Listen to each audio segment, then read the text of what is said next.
এই যে কপালে ফার্স্টে নাকি এটা এটা দিতে হবে। এটা এটা জানি না কি ভাই, এসব কি হয়। ভালো, আমি এভাবেই চলে যাবো প্রিমিয়ারে। চুলটাও বেঁধে থাকবে, এটা বান্ডানা বান্ডানা টাইপের লাগছে। কান আটকে গেল তো, কিরম মনে হচ্ছে ওটিতে ঢুকছি মনে হচ্ছে আমি। আমার এই এখন এই অবস্থা আছে, ঠিক আছে? আমি ভিডিওটা করছি জাস্ট এটা দেখার জন্য, ও প্রায় 350 টাকা দিয়ে এটা কিনলো। আমি জাস্ট এটা দেখার জন্য আমি করব যে আদেও কোনো কাজ দিচ্ছে কিনা। এখন আমাকে কিভাবে শুতে হবে, আচ্ছা তারপরে দেখা যাক কি হয়। ওকে,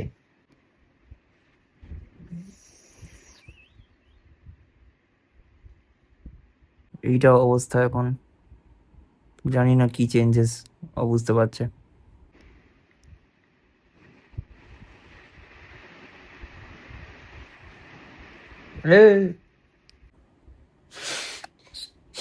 স্টেপ 2,